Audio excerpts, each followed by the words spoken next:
नमस्कार।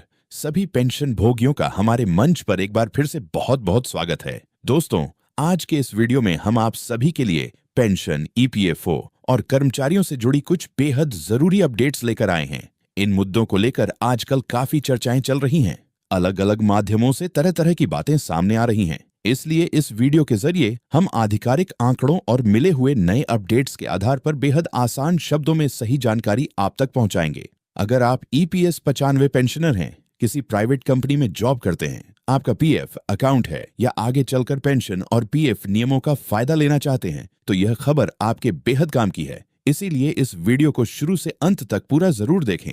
यदि आप पहली बार हमारे साथ जुड़े हैं तो चैनल को सब्सक्राइब जरूर कर लें और जानकारी अच्छी लगे तो इसे लाइक और अपने दोस्तों के साथ साझा भी जरूर करें। दोस्तों, सबसे पहले उस मुद्दे पर चर्चा करते हैं जो इस वक्त सबसे ज्यादा सुर्खियों में है। कई कर्मचारियों के दिमाग में यह सवाल उठ रहा है कि नया ईपीएस 2026 नियम आने के बाद क्या गैर सरकारी क्षेत्र के कर्मचारियों की पेंशन अपने आप बढ़ जाएगी? प्राप्त जानकारी के मुताबिक नई व्यवस्था में कई प्रशासनिक और कामकाज से जुड़े बदलाव किए गए हैं, लेकिन न्यूनतम महीने की पेंशन राशि में किसी भी तरह की नई बढ़ोतरी का ऐलान नहीं हुआ है। यानी फिलहाल न्यूनतम पेंशन की रकम पहले की तरह ही 1000 रुपये प्रति महीने पर टिकी हुई है। ठीक इसी तरह पेंशन तय करने का फॉर्मूला, कर्मचारी व कंपनी के अंशदान से जुड़े बुनियादी नियम और ईपीएस में योगदान देने का ढांचा भी पहले जैसा ही रखा गया है। सरकार की तरफ से आई अधिसूचना के मुताबिक एम्प्लॉयर का अंशदान पहले की तरह बना रहेगा और केंद्र सरकार का 1.16% का योगदान भी वैसे ही जारी रहेगा। इसका सीधा मतलब यह है कि सिर्फ नया नियम लागू होने मात्र से सभी कर्मचारियों की पेंशन खुद ब खुद बढ़ जाएगी, ऐसा सोचना सही नहीं होगा। अगर आने वाले समय में मिनिमम पेंशन बढ़ाने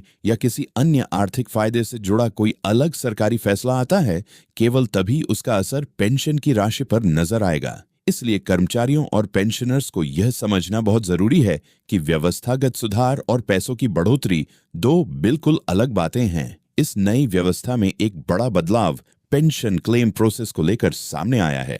अब यह कोशिश की जाएगी कि पेंशन से जुड़े सभी दावों का निपटारा तय समय सीमा के अंदर ही कर दिया जाए। मिली जानकारी के अनुसार पेंशन क्लेम का निपटारा 20 दिनों के अंदर करने का लक्ष्य रखा गया है।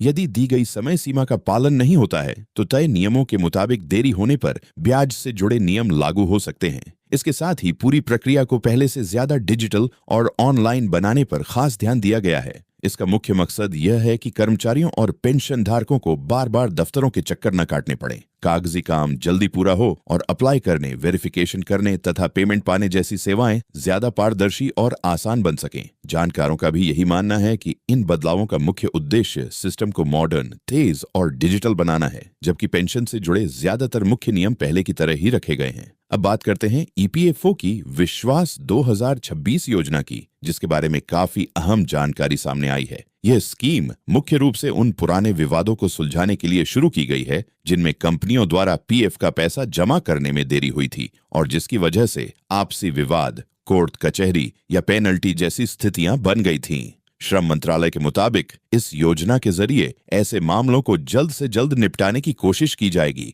ताकि सालों से रुके पड़े विवाद खत्म हो सकें। इस व्यवस्था के तहत कुछ मामलों में हट जाने और जुर्माने का हिसाब किताब आसान बनाया गया है, जिससे योग्य कंपनियों को राहत मिल सके। इसका सबसे बड़ा फायदा कर्मचारियों को यह हो सकता है कि जिन मामलों में उनका पीएफ का पैसा किसी कानूनी या तकनीकी वजह से फंसा हुआ था, वहां मामला सुलझने पर उनके अकाउंट में फंड पहुंचने का रास्ता आसान हो जाएगा। यह योजना किसी नए आर्थिक फायदे का ऐलान नहीं है, बल्कि पुराने अटके मामलों को व्यवस्थित तरीके से हल करने की एक प्रशासनिक पहल है। इस स्कीम के तहत अलग अलग तरह के मामलों को अलग अलग श्रेणियों में बांटा गया है ताकि हर केस का समाधान उसकी स्थिति के हिसाब से किया जा सके।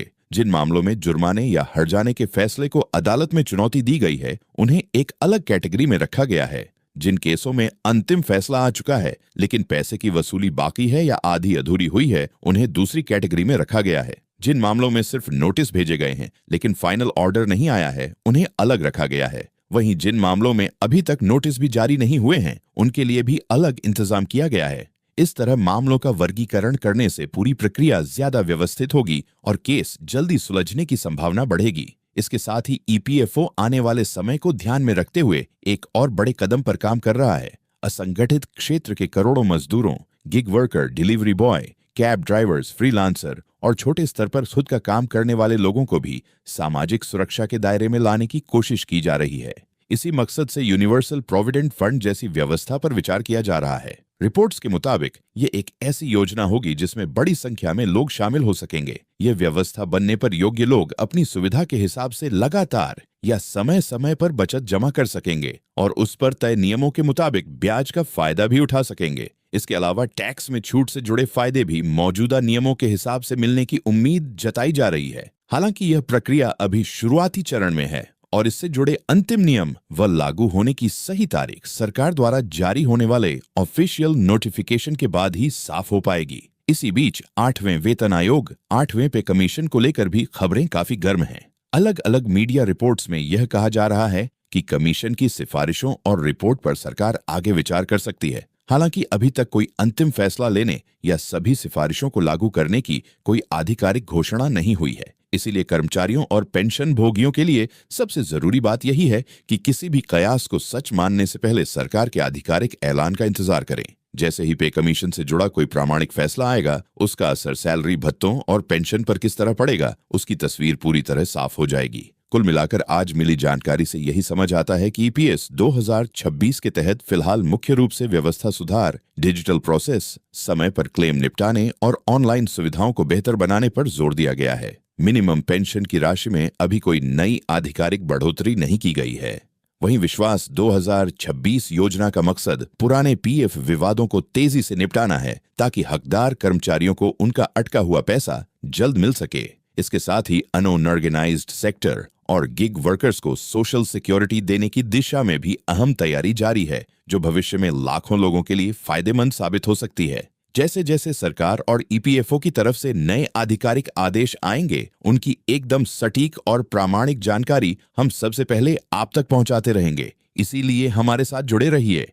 वीडियो पसंद आया हो तो इसे लाइक करें, अपने दोस्तों के साथ शेयर करें और ऐसी ही जरूरी अपडेट्स पाने के लिए चैनल को सब्सक्राइब करना बिल्कुल न भूलें। धन्यवाद।